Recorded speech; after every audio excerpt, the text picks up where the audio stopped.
Hello my dear friends, मैं OP sir आपके अपने पसंदीदा YouTube channel Lakshya career foundation course 92 के ऑनलाइन क्लास में आपका स्वागत करता हूं। Dear friends, UP TGT PGT maths section के अंतर्गत आपके टीजीटी पीजीटी की जो प्रिपरेशन है वो हमारे इस यूट्यूब चैनल के माध्यम से जारी है और आपका सहयोग हमारे लिए महत्वपूर्ण है। डियर फ्रेंड्स, मैंने टीजीटी पीजीटी के अंतर्गत जो मैथमेटिक्स में सेट थियरी के अंतर्गत आने वाले जो समस्त फैक्ट्स हैं उनके अंतर्गत आपके लिए वीडियो प्रोवाइड करवाई और आपका व्यूज सब्सक्रिप्शन देखकर हमें ये महसूस हुआ है कि हम आपके लिए बेहतर परफॉर्मेंस कर पा रहे हैं और ये हमारे लिए काफ़ी ज़्यादा प्रेशस भी है। तो डियर फ्रेंड्स, हमने आपसे ये कह दिया था कि हम चैप्टर वाइज जो है कि जितने भी उसमें फैक्ट्स प्रत्येक चैप्टर में आएंगे उनका हम डिस्क्रिप्टिव आपके सामने लेकर उपस्थित होंगे और चैप्टर के अंत में जब कंसेप्ट क्लियर हो जाएगी तो हम यूपी टीजीटी पीजीटी के एग्ज़ाम में आने वाले जो प्रश्नों की एक सीरीज है, जो कलेक्शन है, वो प्रश्न निश्चित रूप से उनके आने की संभावना होगी अथवा वो प्रश्न जरूर आए हुए होंगे तो उनके सॉल्यूशन के साथ हम आपके लिए उपस्थित होंगे, जैसा मैंने कर पाया और मैंने आपके लिए वो प्रोवाइड करवाया। तो डियर फ्रेंड्स, हमने क्या है कि प्रत्येक चैप्टर को एक दूसरे के साथ कोरिलेट कर दिया है ताकि आपकी उत्सुकता जो है पूर्व के में पढ़ाए गए, पूर्व में स्टडी करवाए गए चैप्टर से अगले चैप्टर के लिए आपकी उत्सुकता बरकरार रहे, बनी रहे कि हमें और क्या पढ़ना है और क्या सीखना है। तो जी हाँ, मैं आज आपके लिए अपने लेक्चर नंबर 6 में आपके साथ उपस्थित हुआ हूँ, जिसमें एक भाग है सेट थियरी का रिलेशन। डियर फ्रेंड्स, मैंने आपके लिए जानकारी दी थी कि जो फंक्शन होता है, रिलेशन होता है और तो और जो कलेक्शन होता है मीन्स सेट, एक दूसरे के साथ को रिलेट होते हैं। उनमें से आज मैं रिलेशन के साथ उपस्थित हुआ हूं और मैं आपको बखूबी पढ़ाने और स्टडी करवाने का प्रयास करूंगा। पहले हम अपनी ये पैनी नज़र डाल देते हैं कि आखिर हमें रिलेशन के अंतर्गत किन किन पहलुओं पर नज़र डालनी है और किन के विषय में अध्ययन करना है। तो डियर फ्रेंड्स, आइए मैं आपको अवगत कराता हूं कि हमें रिलेशंस के अंतर्गत स्टडी किसकी करनी है। तो डियर फ्रेंड्स, रिलेशंस के अंतर्गत हमें फर्स्ट ऑफ ऑल उसके इंट्रोडक्शन को जानना है और इस इंट्रोडक्शन को हम जानते हैं किस प्रकार से पढ़ने का प्रयास करेंगे, मतलब इसका हम क्या करेंगे, एक्सप्लानेशन करेंगे। Explanation of a relation as an ordered pair. Ordered pair means जो इंट्रोडक्शन हम रिलेशन का आपके साथ प्रोवाइड करवाएंगे उसका हम क्या करेंगे, explanation of a relation as an ordered pair के साथ, मतलब एक क्रमित युग्म के साथ इसका इंट्रोडक्शन देंगे। फिर इसी के अंतर्गत डियर फ्रेंड्स हम पढ़ेंगे कंसेप्ट ऑफ रिलेशन। रिलेशन की क्या कंसेप्ट है, कैसे राशियां एक दूसरे के बीच एक दूसरे से रिलेटिव रहती हैं, इनके विषय में अध्ययन करेंगे। फिर सबसे और भी महत्वपूर्ण होता जाता है कि definition of relation.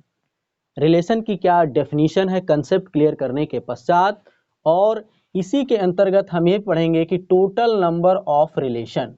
Total number of relation इसी डेफिनेशन के अंतर्गत पढ़ेंगे। कभी इस पे क्वेश्चन भी प्रायः पूछा जाता रहा है कि टोटल नंबर ऑफ रिलेशंस इस क्वेश्चन में क्या है, तो इसी के अंतर्गत हम सीखेंगे डियर फ्रेंड्स। और फिर हम चर्चा करेंगे notation of relation.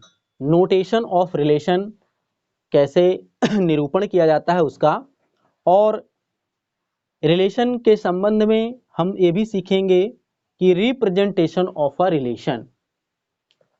Representation of a relation, इसकी भी हम चर्चा करेंगे रिलेशन के अंतर्गत। Domain and range of a relation, ये भी महत्वपूर्ण होता है कि domain and range of a relation कैसे फाइंड आउट करते हैं, इस पर क्वेश्चन प्रायः बनते रहे हैं।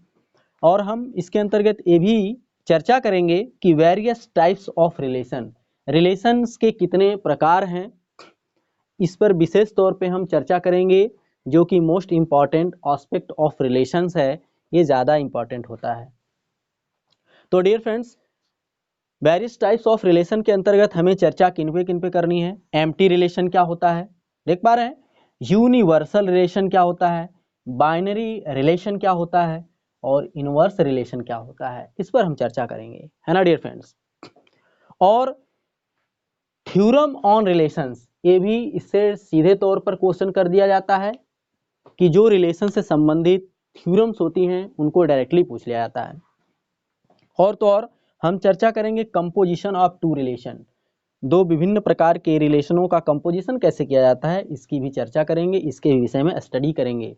डियर फ्रेंड्स, मैं आपकी जानकारी के लिए बता दूं कि जो क्वेश्चन होता है वो प्रायः बनता रहता है बाइनरी ऑपरेशंस के अंतर्गत। किसके अंतर्गत, बाइनरी ऑपरेशंस के अंतर्गत, जिसमें हमें अध्ययन करना पड़ता है रिफ्लेक्सिव रिलेशंस के संबंध में, है ना, स्वतुलता वाला संबंध, सिमेट्रिकल सममितता के संबंध को हमें क्या करना पड़ता है, स्टडी करना पड़ता है, एंटी सिमेट्रिक, ट्रांजिटिव संक्रामक संबंध और आइडेंटिटी, इन समस्त के विषय में भी हम इसमें इस रिलेशन के अंतर्गत चर्चा करेंगे, सीखेंगे। एक और भी इंपॉर्टेंट रिलेशन होता है डियर फ्रेंड्स, जैसे जो relation reflexive, symmetric and transitive होता है, इसका एक और भी नाम बनता है जिसको हम बोलते हैं equi balance relation. Equi balance relation, equi balance relation इसी के अंतर्गत पढ़ेंगे, मींस समतुल्य संबंध कौन सा होता है। तो डियर फ्रेंड्स, चलते हैं और हम अब इंट्रोडक्शन लेते हैं रिलेशंस के संबंध। डियर फ्रेंड्स, हम रिलेशन के अंतर्गत फर्स्ट ऑफ ऑल ये चर्चा करेंगे रिलेशंस के इंट्रोडक्शन के संबंध में। तो इंट्रोडक्शन को आगे बढ़ाने से पहले मेरी आपसे रिक्वेस्ट है कि आप हमारे इस वीडियो को बिना स्किप किए हुए सब्सक्राइब करके अंत तक वीडियो में बने रहने का प्रयास कीजिएगा। तो हमारी मैराथन शुरू होने वाली है, हमारे साथ अंत तक बने रहने का प्रयास कीजिए। इंट्रोडक्शन, डियर फ्रेंड्स, जब मैं आपको सेट थ्योरी के अंतर्गत उसका कंसेप्ट क्लियर कर रहा था, उसके विषय में सामान्य से जानकारी दे रहा था, तो हमने कहा था ना कि फंक्शन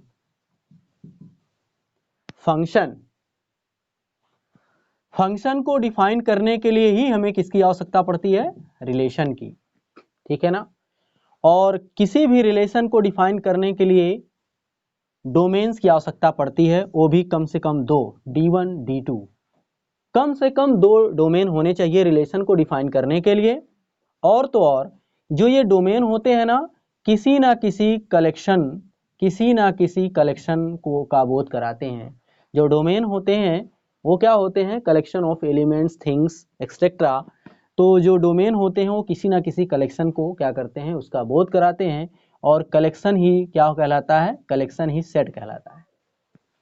तो मैं आपकी जानकारी के लिए बता दूं कि बिना कलेक्शन के, बिना सेट के रिलेशन अधूरा है, और रिलेशन के बगैर जो होता है ना, ये फंक्शन अधूरा है।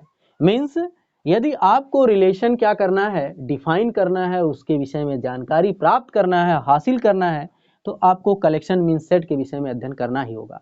और यदि आपने रिलेशन भली भांति पढ़ लिया है, उसकी स्टडी कर लिया है, तो निश्चित रूप से आप फंक्शन को भी डिफाइन कर पाएंगे, और आप ये महसूस कर पाएंगे, ये देख पाएंगे, आप ये अनुभव कर पाएंगे, आपको रियलाइज होगा कि मैं जो है ना चैप्टर वाइज हर एक एस्पेक्ट को, राशियों के मध्य किस प्रकार से कोरिलेशन होता है उसको करके बताऊंगा, सिखाने का उसका प्रयास करूंगा।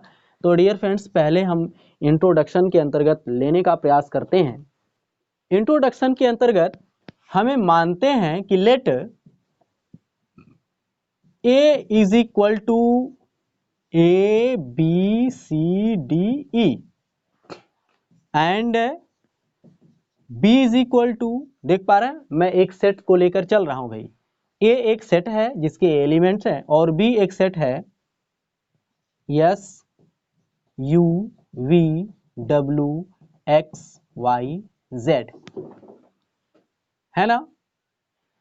अब क्या है कि भाई होने के संबंध को मैं एक संबंध के अंतर्गत आपसे बात करना चाहता हूं कि भाई होने के संबंध को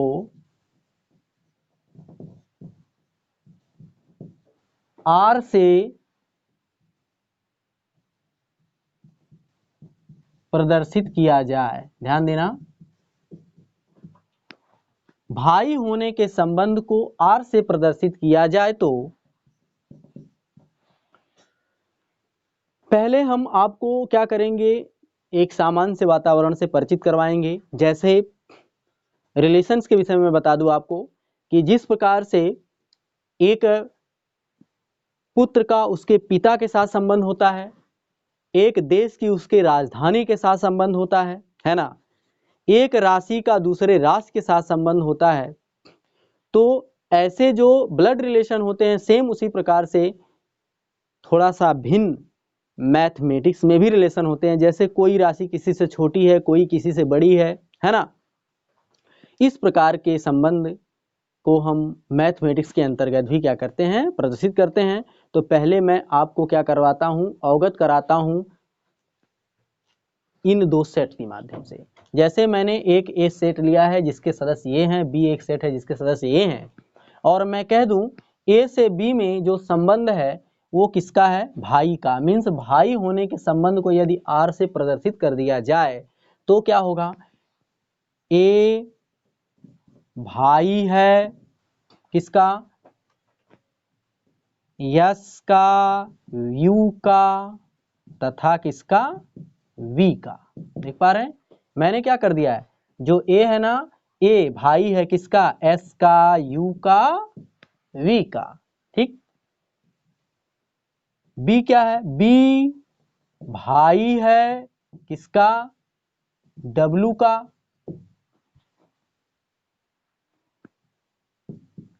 सी भाई है किसका, यक्स का। इसी प्रकार से डी भाई है किसका, वाई का।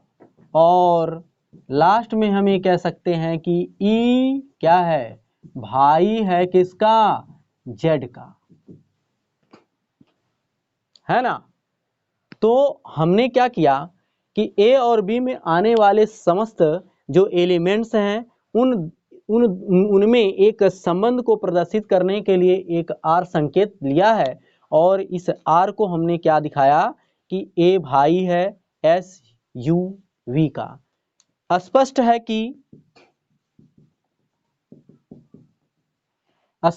कि ए सांकेतिक रूप में इसको कैसे, ए आर एस है कि नहीं, कॉमा, या ए ऐसे आर यू, फिर इसको मैं लिख सकता हूं इस तरह से, A R V, comma, B R W, C R X, comma, D R Y तथा ई आर जेड। देख पा रहे हैं आप। तो ए और एस के मध्य कौन है, आर है ना। तो इस आर का क्या मतलब है, इसकी क्या मीनिंग है, इसकी मीनिंग ये है कि ए और एस के बीच एक संबंध है, एक रिलेशन है जो कि आर है, और उसकी मीनिंग क्या है कि ए जो है ना वो एस का क्या है, भाई है। तो संबंध को प्रदर्शित करने के लिए मैंने इस प्रकार से क्या किया, आपके सामने प्रदर्शित किया। और डियर फ्रेंड्स, मैं आपकी जानकारी के लिए बता दूं कि अभी मैंने क्या किया कि भाई होने के संबंध को इस प्रकार से आपके सामने क्या किया, प्रदर्शित किया। मीन्स भाई होने का संबंध है, इन समस्त को हम यदि इस प्रकार से व्यक्त कर लें तो इस प्रकार हमको क्या हो जाएगा, प्रदर्शित होना दिख जाएगा। तो हम क्या करें कि इन समस्त नामों के युग्मों के बीच में से, देखिए इन समस्त नामों के युग्मों के बीच में से आर को छोड़ दें, हम इन आर को छोड़ दें और इनको एक क्रमित युग्म के रूप में लिखने का प्रयास करें। किसके रूप में? क्रमित युग्म के रूप में लिखने का प्रयास करें। मैंने पहले कह दिया था कि जब हम इसका इंट्रोडक्शन देंगे तो एक्सप्लेनेशन ऑफ अ रिलेशन क्या, as an ordered pair, means इसमें क्रम का बड़ा महत्व है। तो इन नामों के युग्मों के बीच में से यदि मैं आर को छोड़ देता हूं तो इसको एक क्रमित युग्म के रूप में व्यवस्थित करूं, तो इनके क्रमित युग्मों का एक समुच्चय बना लूं जिसको मैं आर से प्रदर्शित कर दूं, तो हम इसको कैसे लिख पाएंगे क्रमित युग्म के अंतर्गत? तो डियर फ्रेंड्स, लिखेंगे आर इज इक्वल टू एक सेट के रूप में किसके साथ, कौन, ए एस। तो लिखेंगे इसको a s comma a u a v b डब्ल्यू सी एक्स, देख पा रहे हैं आप, डी वाई और लास्ट में कौन है, ई जेड। तो हमने क्या किया कि नामों के युग्मों के बीच में से जो आर को छोड़ दिया और छोड़ने के पश्चात ऑर्डर्ड पेयर में एक इनका समुच्चय का निर्माण किया जो कि इस प्रकार से दिख रहा है। तो हम ये कह सकते हैं कि जो आर है subset r equal to a cross b. अब हम इस पर विचार करें तो इसमें हम देखते हैं कि इसमें क्या है कि हम देखते हैं कि सेट ए तथा बी के कार्टेशियन प्रोडक्ट में जो सदस्य होंगे वो लोग कौन होंगे, वो आर उसका क्या होगा, उसका उपसमुच्चय है। और वह उपसमुच्चय इस प्रकार से है कि a b belongs to r, यदि केवल यदि क्या है कि ए आर बी को प्रदर्शित करता है।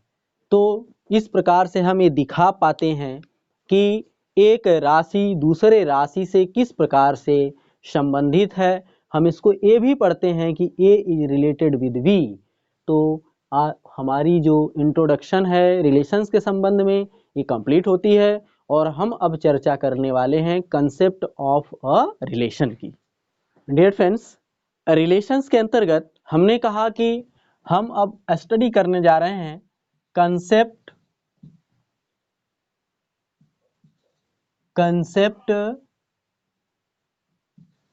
Of a relation. Concept of a relations के संबंध में जानकारी लेने से पहले हमें आवश्यकता पड़ती है, हमने अभी कहा था कि जो एक राशि बी में सदस्य हैं वो क्या हैं, वो एक ऑर्डर्ड पेयर में लिखे हैं। ऑर्डर्ड पेयर का मतलब एक क्रमित युग्म में लिखे हैं। तो जी हाँ, कंसेप्ट ऑफ अ रिलेशन से पूर्व हम एक सामान्य सी जानकारी लेते हैं ऑर्डर्ड पेयर के बारे में। ऑर्डर्ड पेयर के बारे में इससे हम परिचित हो लेते हैं कि आखिर ऑर्डर्ड पेयर है क्या। तो डियर फ्रेंड्स, ऑर्डर्ड पेयर, इसकी भूमिका में मैं आपसे परिचित करवाता हूं कि हम जानते हैं कि दो समान समुच्चयों की परिभाषा अनुसार, दो समान समुच्चयों की परिभाषा अनुसार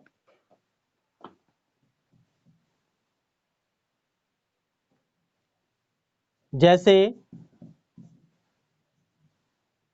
ए कॉमा बी, यह एक सेट है, बी कॉमा ए भी एक सेट है। और हमने कहा ये कैसे समुच्चय हैं? दो समान समुच्चय, है ना। तो इससे स्पष्ट है कि इनको लिखने के लिए, इनको दिखाने के लिए, प्रदर्शित करने के लिए इनके क्रम पर कोई विचार नहीं किया गया है।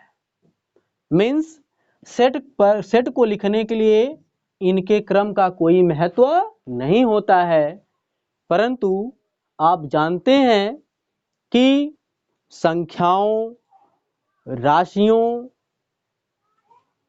के मध्य कभी कभी ऐसा हो जाता है कि उनके लिखने के लिए, उनको प्रदर्शित करने के लिए, उन्हें दिखाने के लिए उनके क्रम का बड़ा ही महत्व होता है, उनके क्रम का बड़ा ही महत्व होता है। जैसे मैं कह दूं ए पुत्र है बी का, है ना। अब यदि कोई भी यहां ला दे और इसको लिख दे पुत्र है किसका? ए का, तो बताइए क्या ये सुटेबल है? क्या ये दोनों एक ही रिलेशन को कभी प्रदर्शित कर पाएंगे? कभी नहीं। क्यों? क्योंकि जो पिता है वो तो पुत्र कैसे हो सकता है। तो इसीलिए हमने कहा था कि कभी कभी ऐसा भी होता है जहां पर राशियों के बीच क्रम का बड़ा महत्व होता है, जैसे कि यहां पर, है ना। तो हम क्या करते हैं, एक और भी उदाहरण लेते हैं। जैसे डियर फ्रेंड्स, निर्देशांक ज्यामिति के अंतर्गत एक वास्तविक समतल में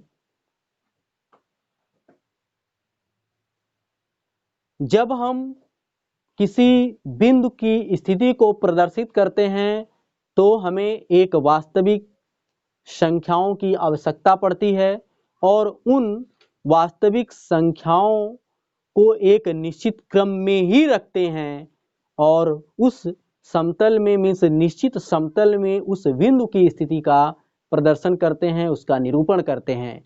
जैसे मैं आपकी जानकारी के लिए बता दूं, ए एक बिंदु है और इसको इस प्रकार से प्रदर्शित किया गया है।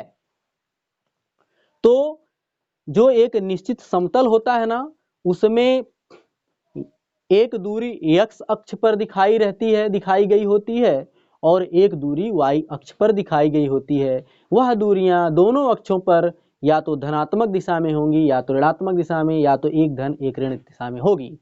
जैसे मैं इसके बारे में भी बता दूं आपको, यह एक ए बिंदु है और इस ए बिंदु को प्रदर्शित करने के लिए एक वास्तविक समतल में मैं इसको प्रदर्शित करूं, क्योंकि यह x अक्ष को रिप्रेजेंट करता है, ये y अक्ष को रिप्रेजेंट करता है। तो जो ये 3 है ना, यह क्या है, x अक्ष पे चली गई या पढ़ी गई दूरी है, विस्थापन है 1 2 3, है कि नहीं। और चूंकि दोनों धनात्मक हैं तो ये फर्स्ट क्वाड्रेंट में होंगे, और y अक्ष पर धनात्मक दिशा में चली गई दूरी 1 2 3 4। तो इसलिए मैं कह सकता हूं कि इस A नामक बिंदु की जो पोजीशन है, उसकी जो स्थिति है, वो इस फर्स्ट क्वाड्रेंट में इस प्रकार से प्रदर्शित होगी, है ना। परंतु यदि मैं पहले इस 4 को प्रदर्शित कर दूं और बाद में 3 को प्रदर्शित कर दूं, तब भी क्या ये ए बिंदु यहीं पर होगा? क्या इसकी पोजीशन यहीं पर प्रदर्शित होगी? कभी नहीं होगी। क्यों नहीं होगी? अभी पता चल जाएगा। तो पहले यदि मैं 4 दूरी जाता हूं x अक्ष पर, 1 2 3 4, और y अक्ष पे अब 3 दूरी जाता हूं तो 1 2 3, तो आप देख पा रहे हैं कि इसकी जो पोजीशन है इस वक्त यहाँ आ गई, यहाँ पर हट गई कुछ उससे, मतलब ये हो गया 4,3। तो अभी आपने देखा, जैसे ही मैंने क्या किया कि वास्तविक संख्याओं को बदल दिया, तो निश्चित रूप से जो स्थिति बिंदु ए की पोजीशन दिखा रही थी, अब वो ए पर नहीं बल्कि एक और अन्य बिंदु बी को प्रदर्शित कर रही है। तो हमें कह सकते हैं कि राशियों के बीच कभी कभी उसके क्रम का बहुत ही महत्व होता है, इसलिए हम परिभाषित कर लेते हैं ऑर्डर्ड पेयर को। डियर फ्रेंड्स, अब बात कर लेते हैं ऑर्डर्ड पेयर की। संख्याओं, राशियों को जब लिखने में एक निश्चित क्रम का यूज होता है, उपयोग होता है, तो उनको हम ये मानते हैं कि वो राशियां किस प्रकार से हैं, एक क्रमित युग्म में हैं। क्या मैंने कहा कि राशियों अथवा संख्याओं को लिखने में जब एक क्रम का इस्तेमाल किया जाता है, क्रम का ध्यान दिया जाता है, वो भी एक निश्चित क्रम का, तो उसको हम बोलते हैं ये कैसा लिखा है, ये ऑर्डर्ड पेयर है, मीन्स क्रमित युग्म है। जैसे पहले ए बाद में बी, है कि नहीं? तो इसको हमें कह सकते हैं कि ए और बी एक ऑर्डर्ड पेयर में लिखे गए हैं। डियर फ्रेंड्स, अब हम बात करते हैं equality of a ordered pair. Equality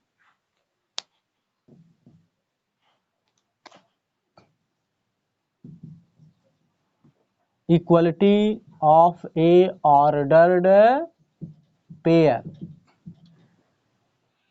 क्रमित युग्म ऑर्डर्ड पेयर एक दूसरे के इक्वल कब होगा? सपोज करिए, जैसे let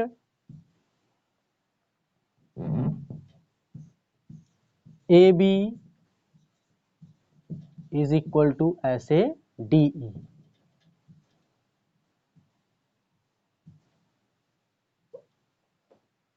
A B equal to D. तो हम ये कब मानेंगे, कब विचार करेंगे कि ऑर्डर्ड पेयर आपस में इक्वल हैं, समानता का गुण प्रदर्शित करते हैं?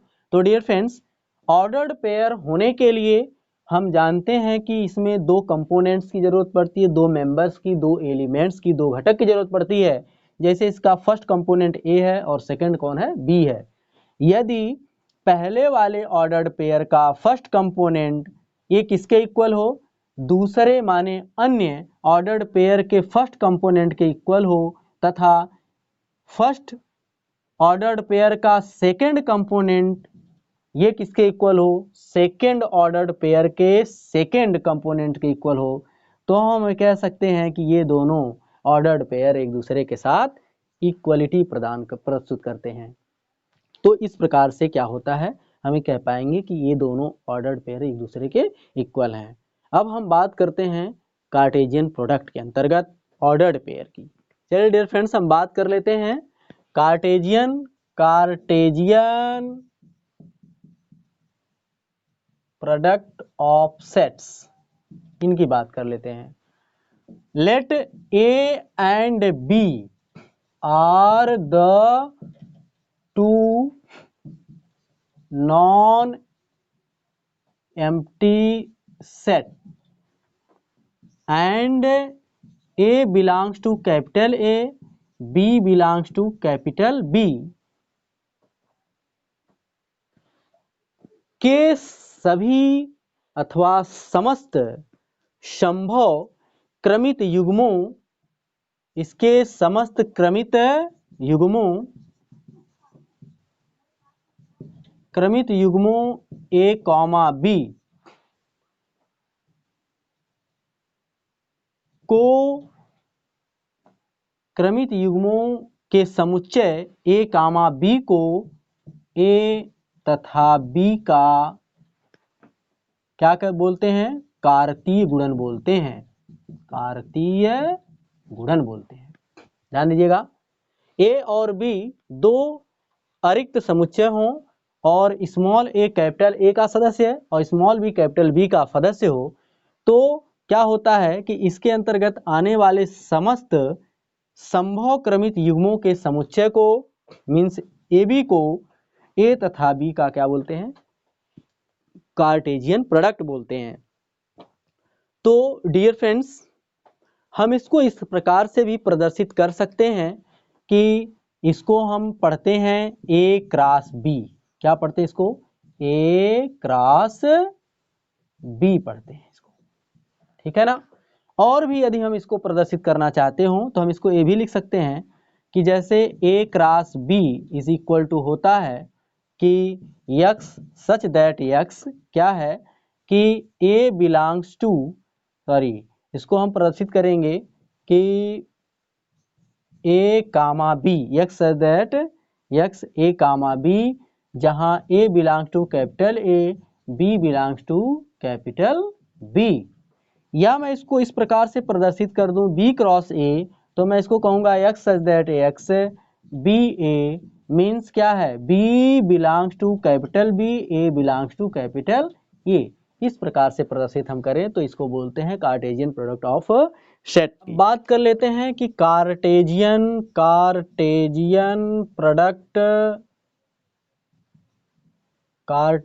Product of three sets. जैसे dear friends, Cartesian product of three sets, जैसे कि A cross B cross C ऐसे लिखा हो तो मैं इसको लिख दूंगा ABC। अब इसको मैं लिख सकता हूं कि जहां A belongs to capital A, B belongs to capital B तथा C belongs to capital C, इस प्रकार से है। परंतु इसको इस प्रकार से हम नहीं प्रदर्शित कर सकते जैसे लिखा जाए ABC। इसको हम कभी भी नहीं कहेंगे कि ये क्या है, ये है A मतलब BAC, इसको नहीं कहेंगे। और इसको ये भी नहीं कह सकते कि BA और इधर C, इसको हम इस प्रकार से अल्टरनेट करके नहीं कह सकते। क्यों?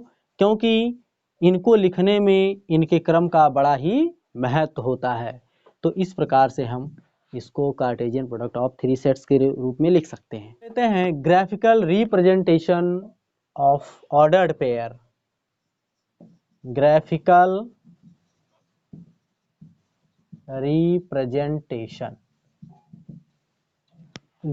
रिप्रेजेंटेशन की मैं बात करूं तो एक सेट को मैं लिया हूं 1 2 3 इस प्रकार से, और एक लिया हूं x और y। सपोज करिए यह एक सेट A को रिप्रेजेंट करता है, ये एक B को। यदि हमें A क्रॉस B को रिप्रेजेंट करवाना है तो मैं लिखूंगा A किसके साथ, x के साथ, और किसके साथ, y के साथ, है ना। 2 किसके साथ, x के साथ, 2 किसके साथ, y के साथ, 3 x के साथ, 3 किसके साथ, y।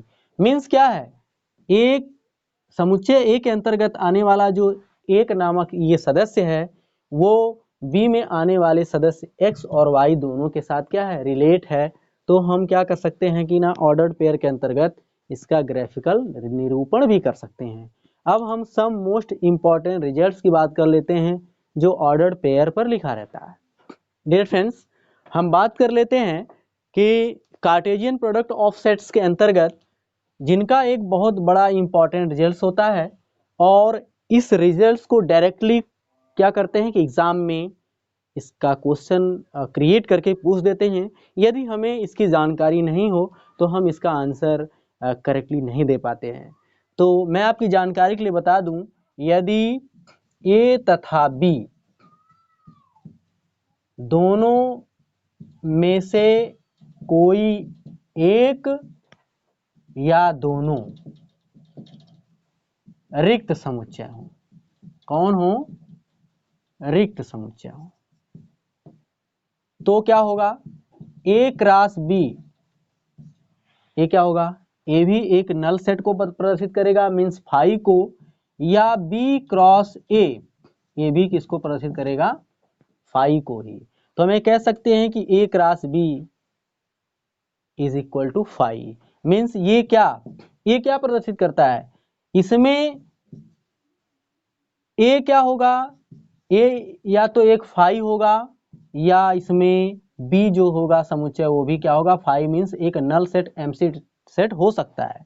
A क्रॉस B में क्या है, यदि इसका रिजल्ट फाई है ना तो हो सकता है कि A एक रिक्त समुच्चय हो अथवा B एक रिक्त समुच्चय हो। डियर फ्रेंड्स, यदि A और B दो नॉन एम्प्टी सेट हों तो क्या होगा कि इनका जो कार्टेशियन प्रोडक्ट होगा इसमें number of elements A cross B में वही होंगे जो B क्रॉस A में होंगे। लेकिन याद रखिए नंबर इसकी इक्वल हो सकती है, लेकिन इसके अंतर्गत आने वाले जो सदस्य हैं ना उनको हम इक्वल नहीं कह सकते। क्यों?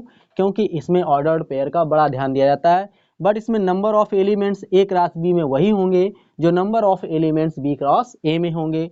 तो हम इसको NA क्रॉस NB के रूप में भी क्या कर सकते हैं, लिख सकते हैं। और यदि A cross B cross C means तीन समुच्चय जो हों उनका आपस में क्या हो, कार्तीय गुणन हो, तो मैं first of all A cross B कर लूंगा देन सी करूंगा या बी क्रॉस सी कर लूंगा आफ्टर ए करूंगा, उससे कोई फर्क नहीं पड़ता, इसमें एसोसिएटिव लॉ का पालन होता है। फिर मैं बात कर लेता हूं इस रिजल्ट्स की जो ही इंपॉर्टेंट है। A b c are they 3 non empty set, तो हम इसको लिख सकते हैं n a cross n b cross n c, है ना। अब यहाँ से जो होता है ये सभी इंपॉर्टेंट हो जाते हैं, क्योंकि इसको डायरेक्टली क्या होता है, इसी रिजल्ट्स को एग्जाम में पूछा जाता है।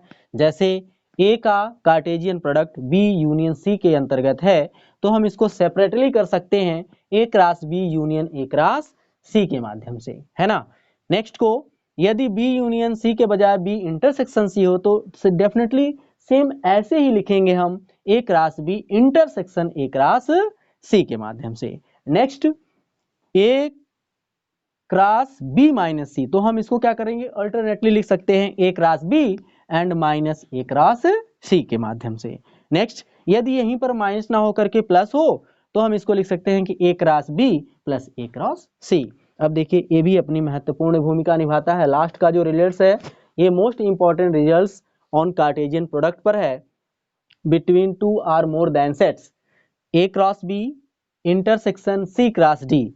तो डियर फ्रेंड्स इसको हमें लिख सकते हैं कि इसका अर्थ ये है कि ए का इंटरसेक्शन सी के साथ and Cartesian product with b intersection d के साथ। तो ये सब मोस्ट इंपॉर्टेंट रिजल्ट थे कार्टेशियन प्रोडक्ट के अंतर्गत। अब हम क्या करते हैं डियर फ्रेंड्स, आज के लिए बस इतना ही, दीजिए हमें इजाज़त। हम आपके साथ उपस्थित होंगे नेक्स्ट वीडियो में नेक्स्ट चैप्टर और नेक्स्ट एनर्जी के साथ, concept of relation and more aspect due to your examination with the relations. Thank you so much watching for this video.